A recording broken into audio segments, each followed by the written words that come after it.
All right, good morning, everyone. My name is Kim Maybon, and I am the board chair for the Corona Chamber of Commerce and owner of Creative by Design. We have some important information to share with you today, and we appreciate you taking the time to join us. As all our weekly calls are informative, we continue to assist you in creating vision and bring a variety of speakers and topics. Today, I'll be sharing the agenda with our president and CEO, Bobby Spiegel. Bobby? Thank you so much, Kim. I'd like to just mention today's sponsor is a friend to the chamber and a friend to the world because he photographs the world. It is Jim Dorsey Photography. For over 30 years, Jim has helped photograph so many important people throughout the Inland Empire and has continued to do what other photographers just won't do.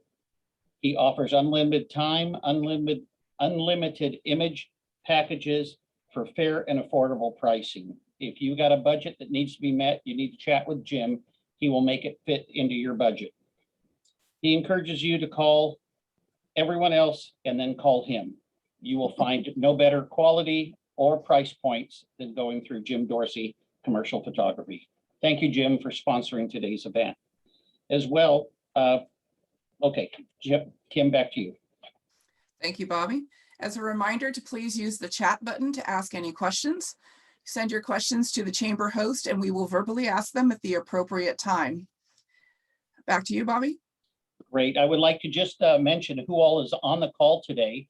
We have several people that have reserved in advance, and they're going to get the recording if they're not on currently. But those that were able to join us today is our former assemblyman, and he's currently our chair of our advocacy outreach. He's a business owner, Mr. Jeff Miller, and we thank him so much for being on here. And representing our county supervisor's office, we have Wendell Bucktie that is on the call as well. I am reviewing the other list, Dr. Monica Green, who is our president of the Norco College, along with Omar Sohail with the office of the Assembly member Sabrina Cervantes is also on the call. So we're grateful that all of these electeds and the various people from those agencies took time to listen today and learn. And we're excited about this special call that we have today.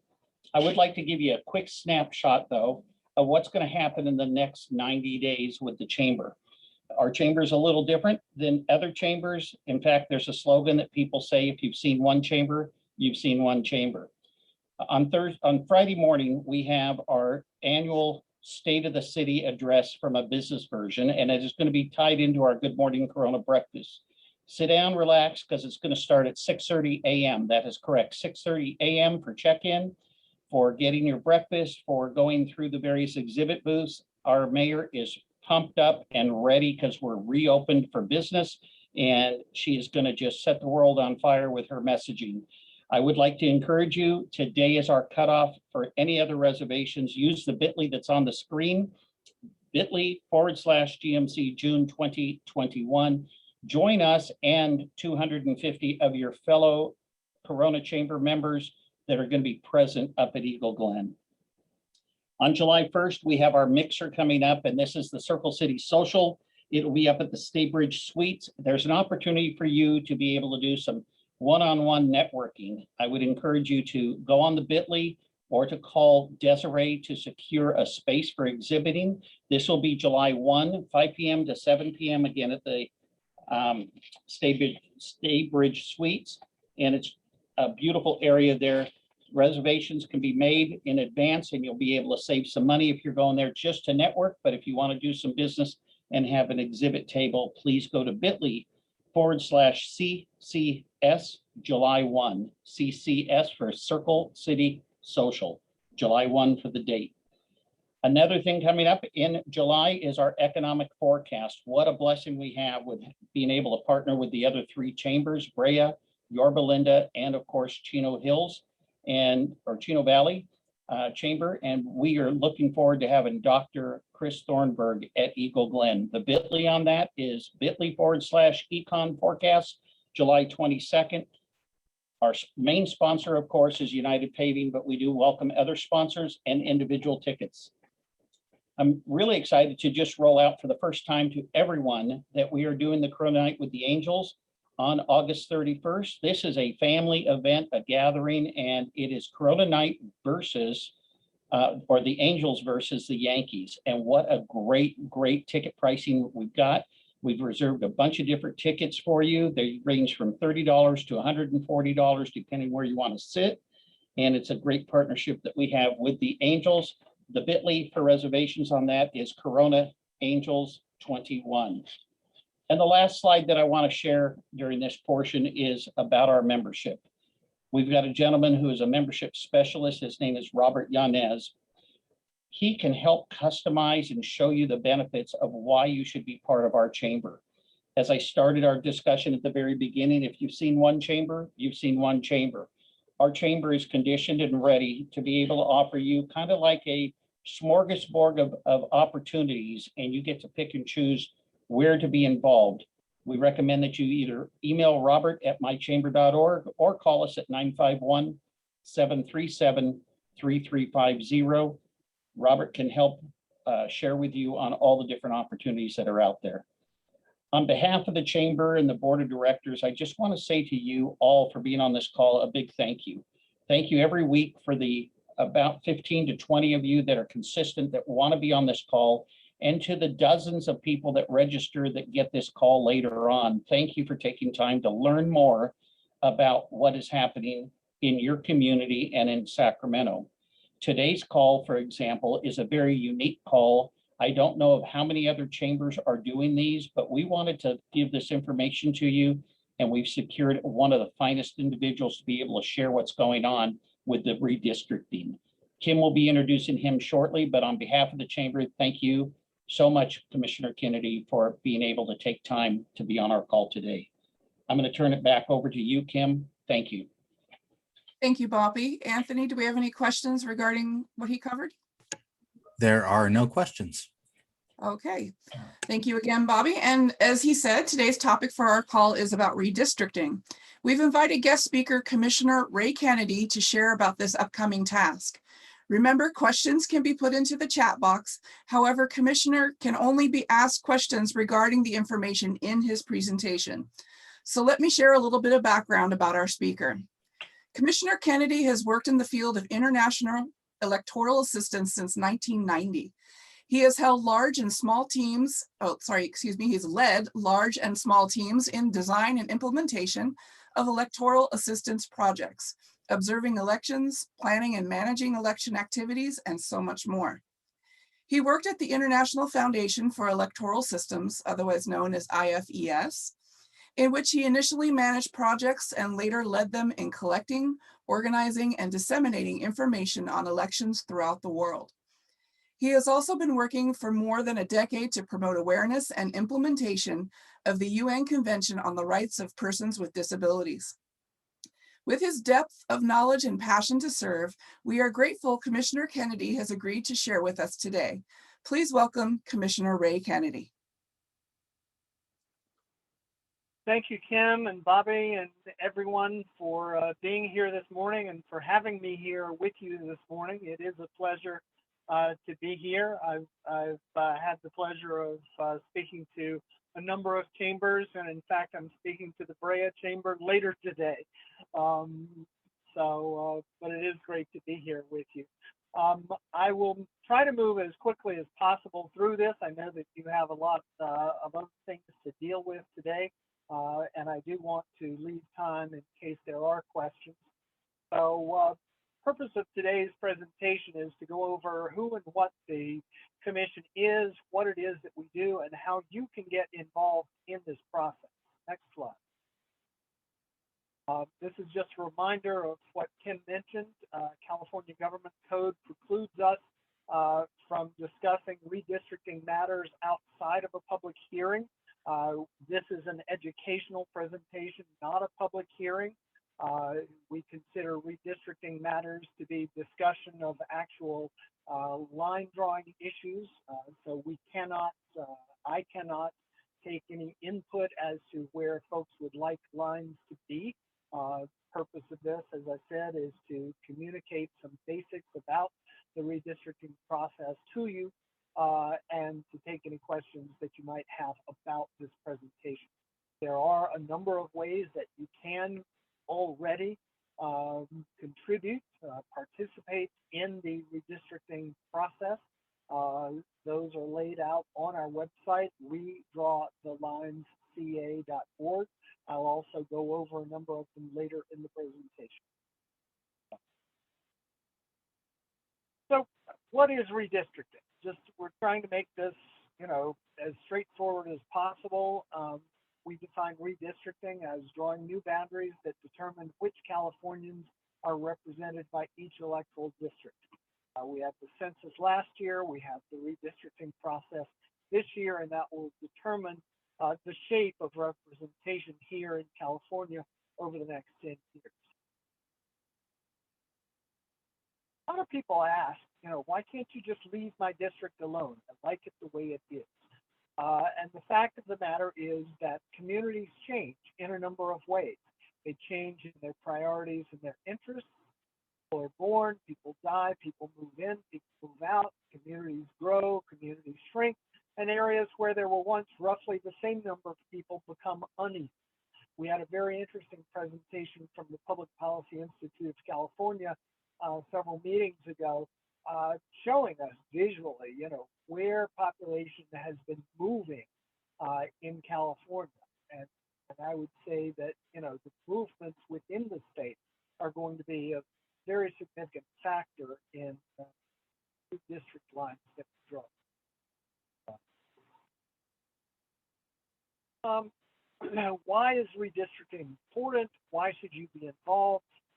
Redistricting has been used at some times and in some places to exclude communities from political power.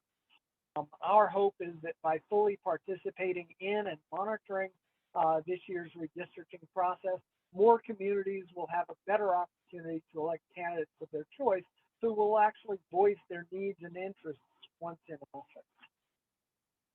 Next slide. So just breaking down how redistricting affects you directly, the Voters First Act of 2008 was historic in California. It transferred the power of drawing district maps away from politicians and gave it to the people. Having the opportunity to elect representatives that champion your issues is important in a state like California. We know that issues vary dramatically from one area to another. Not just northern, central, and southern California have different interests, but even within those larger areas, we know that communities have different interests. Tied to the issue of electing representatives that champion your issues, you might want to elect representatives that have your financial interests at heart. When the time comes to build a budget, whether in Washington or Sacramento, you want a representative fighting to ensure that your community gets the financial resources it needs for various services such as education, water, and fire protection. Redistricting process is all about drawing lines and determining which communities get grouped into districts.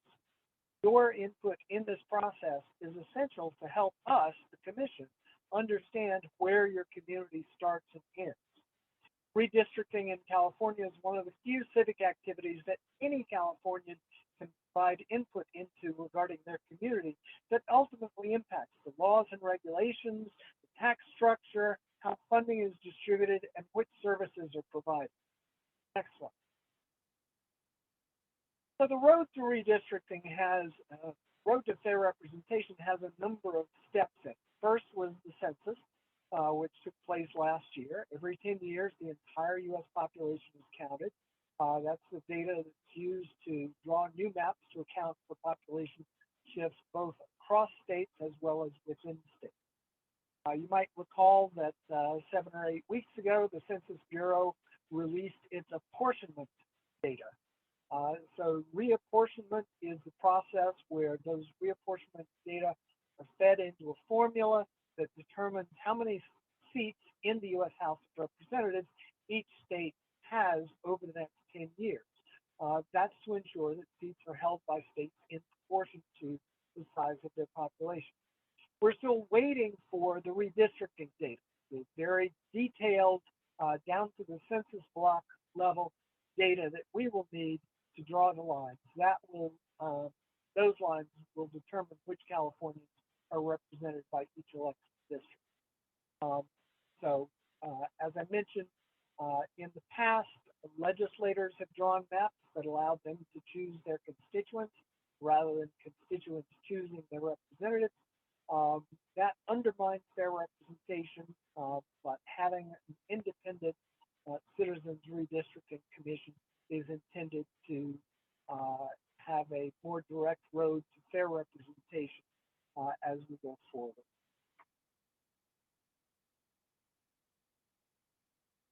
I won't go into detail on this one, but this just shows that with a population of 50, or it could be 5 million, or whatever, if you have an underlying population that's 60% orange, 40% purple, there are any number of ways to draw 5 districts.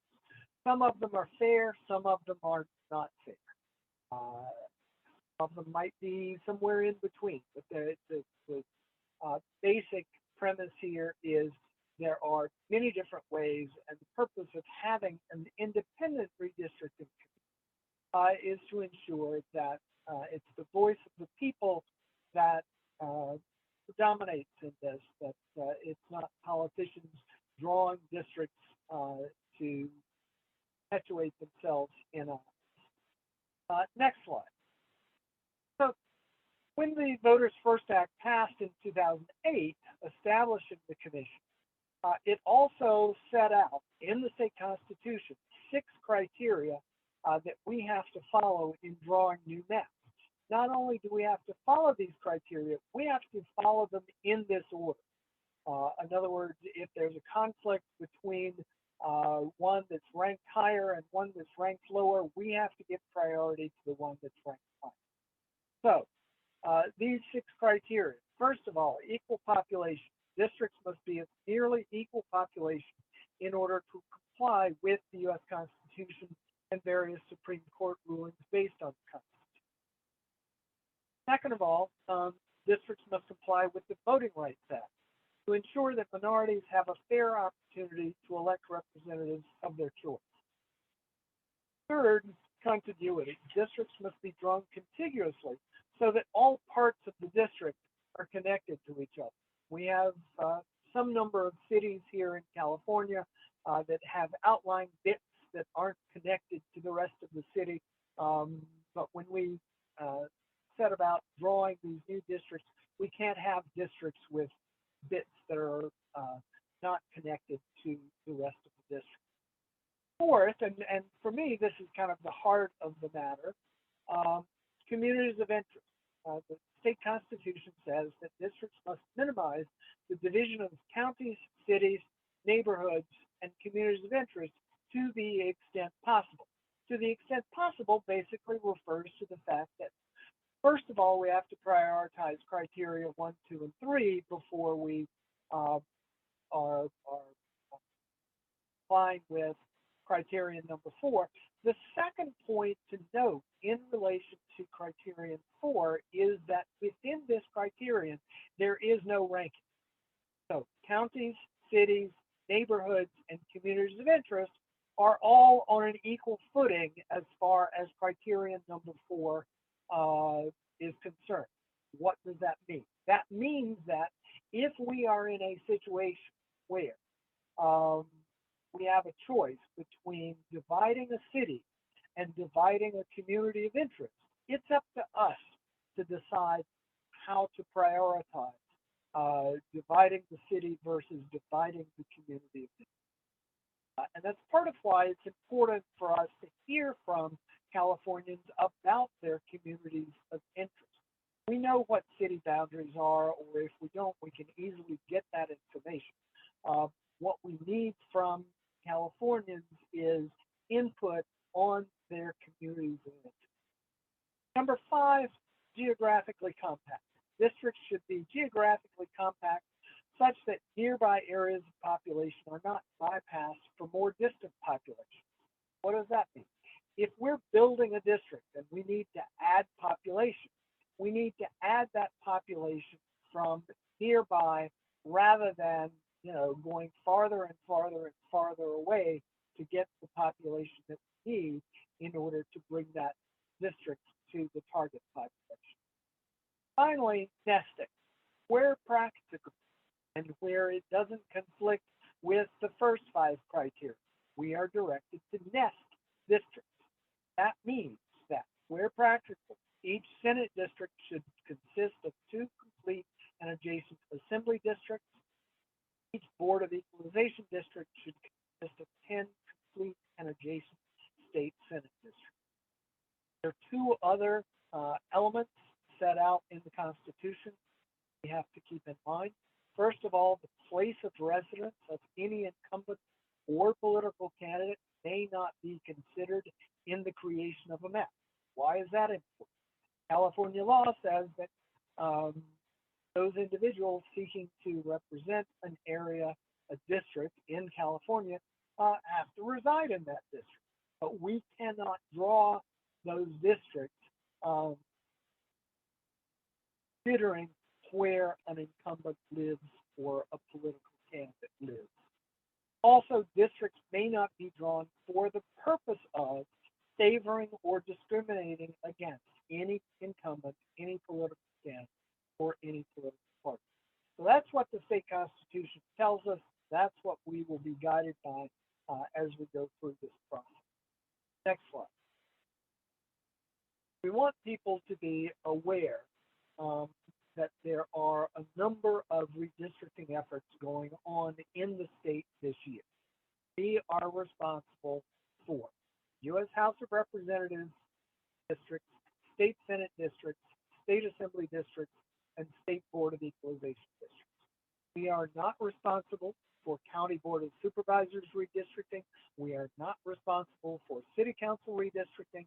We're not responsible for school board redistricting, community college board redistricting, water board redistricting, or any other redistricting other than the 4 that I mentioned we are responsible for. 4 that we are responsible for require us to draw 176 districts, which would seem to be quite enough for us to take care of in the short time that we have available to us. So if someone shows up at one of our meetings wanting to talk about city council redistricting, we will try to direct them to the right people that they need to speak with. Likewise, if someone shows up at a county board of supervisors redistricting meeting wanting to talk about their state assembly district, we hope that the county board of supervisors folks will direct them our way. This can be confusing. We just want people to be aware of these various efforts. We want people to be involved in all of them, but please keep in mind who is responsible for it. Next slide. How that slide got there at the end. I move it on. Sorry, Commissioner, you are cutting out. Can you repeat yourself? That slide should be at the end. I'm not sure how it came up here. Can we try the next one?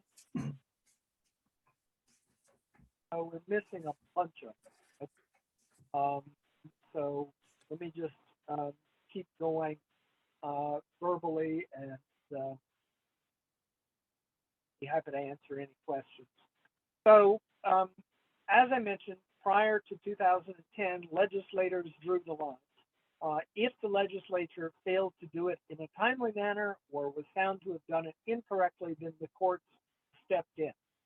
In 2008, California voters passed Proposition 11, the Voters First Act, that established the commission and gave it responsibility for drawing new districts for state Senate, state Assembly, and state Board of Equalization.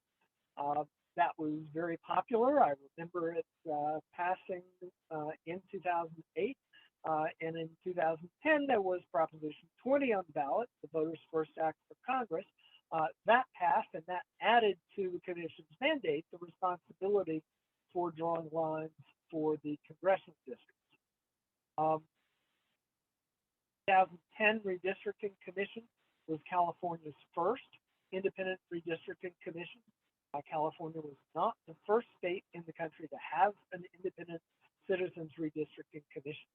Arizona was, But since Arizona and California, a number of other states have followed suit. There's Colorado, Idaho, Michigan, Montana, Washington. I believe New Mexico is in the process of putting a commission in place. New York, Virginia has gone with a mixed model of 8 citizens and 8 legislators. But the bottom line is that citizen involvement in redistricting seems to be a growing trend here in the country. How did we come to be the commission? Well, the commission selection process is very long.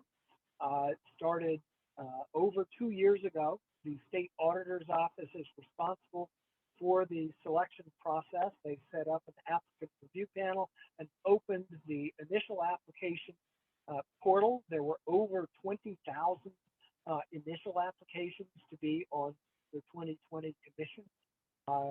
Sounds like a lot, but there were over 30,000 for the 2010 commission. Maybe people realized how much work there is to do on this. Anyway, after an initial review, some number of those, more than 20,000, were invited to submit supplemental applications, including essay questions, letters of reference, a lot more background information. And there were over 2,000 of those supplemental applications submitted. So the applicant review panel progressively narrowed that pool of over 2,000 down to a pool of 120, which by law is 40 Democrats, 40 Republicans, and 40 others that they wanted to interview. Interviews started in March of last year and went through April, including a transition from face-to-face interviews to online interviews. At the end of that interview process, and further deliberation, the applicant review panel cut the pool in half. So 20 Democrats, 20 Republicans, 20 others were submitted to the leadership in the state legislature. The Democratic and Republican leaders in both the state Senate and the state Assembly each were able to strike up to 2 names from each of the subpools. That's a total of 24 strikes. They did exercise all 24 strikes, leaving a pool of 36, 12 Democrats, 12 Republicans, and 12 others that went into random draws on July 2nd of last year. I was lucky enough to be one of the members chosen in the random draw, 3 Democrats, 3 Republicans, and 2 others. We then had the responsibility of sitting down and reviewing the applications of those remaining in the pool and agreeing on a slate of 6, 2 Democrats, 2 Republicans, and 2 others, to bring us up to full strength of 14 commissions. For the 14 of us, 5 Democrats, 5 Republicans, 4 others. There are 8 women and 6 men. 7 are from Northern California, 7 are from Southern California. We range in ages from our 30s to our 60s. We have NGO leaders, engineers, pastors, law enforcement officers, political scientists, public servants, and 1 lawyer. We're people. We're Californians who care very much about the state and giving the people of California a voice in this redistricting process. We have very different backgrounds. We have very different experiences. But the great part of this is this process brings us together. We've been working well together. You're welcome to join us for any of our meetings. They're held online. You can go to our website under the meetings tab, see when our meetings are, join us for those meetings, offer public comment during those meetings if you'd like. We look forward to any of you joining us. As far as our duties, of course, we have the maps that we have to draw, 176 of them. That's 52 for Congress, 40 for state Senate, 80 for state Assembly, and 4 for the State Board of Equalization. The different numbers of districts to be drawn from a single population means that the different districts have different sizes. The state Senate districts will be roughly 1 million people. State Assembly districts will be just shy of 500,000. Congressional districts will be a bit north, I think, of 750,000. And of course, the State Board of Equalization districts will be just shy of 10 million. So districts will have different sizes, different shapes. It'll be a fascinating process as we go through this. We've divided the state for our convenience only and for our administrative purposes, what we call outreach zones. There are 11 of them. They're based primarily on the outreach zones developed by the California Complete Count Office for their outreach last year in relation to the census. Riverside and San Bernardino counties are Zone I. I'm the lead for outreach in Zone I. Commissioner Lamont from Los Angeles joins me on the team for Zone I. We will, by the way, be hosting a Zone I Communities of Interest public input meeting tomorrow from 11 a.m. to 7 p.m. Details of that are on our website under the meetings tab. Going back to the idea of communities of interest, we define a community of interest as a concentrated population that shares common social and economic interests included within a single district for purposes of its effective and fair representation. So, some examples, and these are just examples, areas in which people share similar living standards, have similar work opportunities, areas where people have a similar culture, or areas where people have access to the same media or use the same transportation facilities. And again, these are only examples. Hopefully, from those examples, you can see that people can belong to multiple communities. Folks could belong to a cultural community of interest as well as, at the same time as, an economic community of interest, or a community of interest defined around transportation methods. So one other thing to keep in mind about communities of interest, we're also aware that communities of interest can differ depending on whether we're talking about a community of interest for, say, congressional representation in Washington or state representation in Sacramento. There was a discussion in 2011 over the Salton Sea, and the basic point of that conversation was people were saying that Salton Sea was going to require a lot of federal assistance, and so it might be useful to have two members of Congress representing the Salton Sea area rather than just one. They didn't see the Salton Sea as an issue that was going to be a great concern in Sacramento or different kind of concern. So that just gives an illustration of how communities of interest can vary depending on whether you're talking about communities of interest in Washington or communities of interest for representation. Keep in mind also that a community of interest is not the same as a district. A district is not a community of interest. We will use communities of interest as we draw the districts issues. But communities of interest can be described by telling us about your community and drawing us a map. I like to tell people, if you're not good at drawing maps, you don't want to draw maps, aren't comfortable drawing maps, tell us the boundaries of your community, and we'll find someone to draw the map for you. Personal stories are very powerful. That's one of the reasons that we have begun organizing these online communities of interest input sessions. We want to hear about your communities, what makes them a community, what their priorities are, where they want to go as a community. That can also be done in writing. We have a new online communities of interest input tool that is at drawmycacommunity.org. We can also receive written input through our email address, votersfirstact@crc.org. or by regular postal mail to our headquarters in Sacramento, 721 Capitol Mall, Suite 260, Sacramento, California, 95814.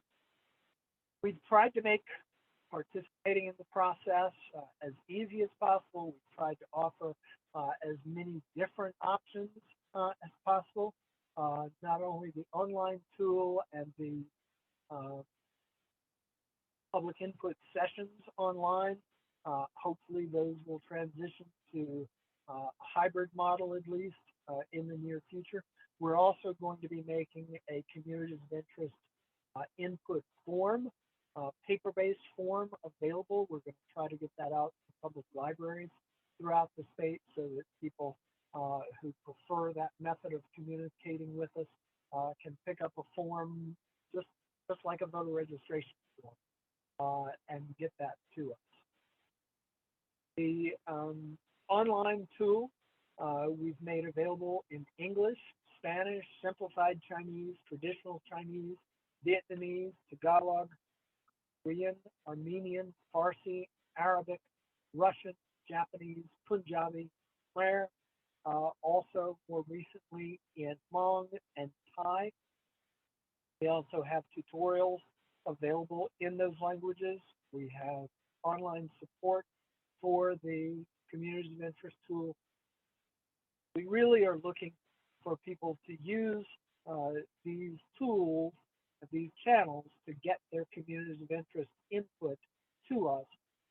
And we'd like to have as much of it as possible before we get the redistricting data. Because once we get the redistricting data, we'll shift gears again and be drawing actual maps. Like to get this communities of interest input to us as early as possible. Let's see what's on the next slide.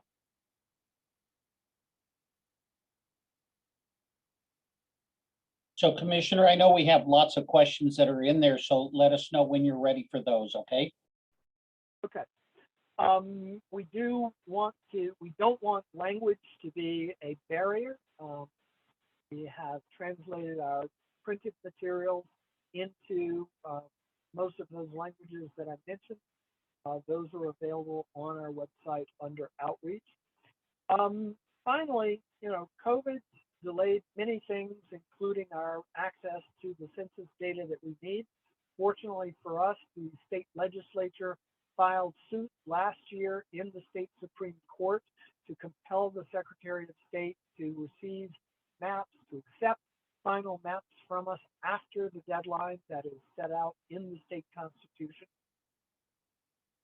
August 15th deadline, but it was clear even last year that there was a high likelihood that we would not have the census data that we needed in time to have maps into the Secretary of State by the 15th of August. And in fact, the earliest we might see redistricting data, according to the Census Bureau at this point, is August the 16th. So we would not be at all able to comply with the constitutional deadline. So the Supreme Court decided last year that as long as the state receives the data by July 31st, the commission must submit its final maps to the Secretary of State no later than December 15th. They also ruled that if the state receives the census data after July 31st, then that December 15th deadline is adjusted on a day-for-day basis. If the state receives the data 2 weeks after July 31st, then our deadline is 2 weeks after December 15th. With that, I'll just remind, no input on the actual lines. Happy to answer questions about the presentation or about redistricting in general. And then the last slide, the next slide should just be a reminder of our contact info. Thank you very much, Commissioner. Anthony, do we have any questions for him? We have a handful of questions for the commissioner. The first being, Commissioner, you mentioned an interesting presentation that you and other commissioners were given. Is that accessible to the public? Or could you email the chamber link to that presentation so they can send it out to the membership as well? Yes, the Public Policy Institute of California presentation is available on the video of the commission session where it was presented. I believe it's also available as a handout for that meeting and may also be available on the PPIC website. But I will certainly pull up the link to that and get it to you. Thank you, Commissioner. Next question is, how do you get selected to be a commissioner? Is there an application or other process if someone is interested in serving? As I mentioned, the state auditor's office is responsible for the selection process. The selection process opened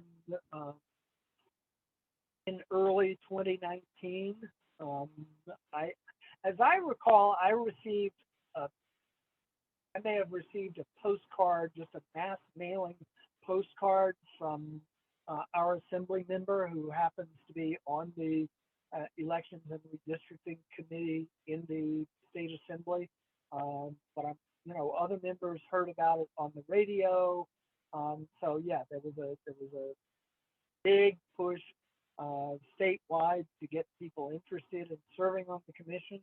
As I said, there were over 20,000 initial applications and a very long and arduous process to narrow that down to the 120 that were interviewed and the 60 that were sent to the legislative leadership.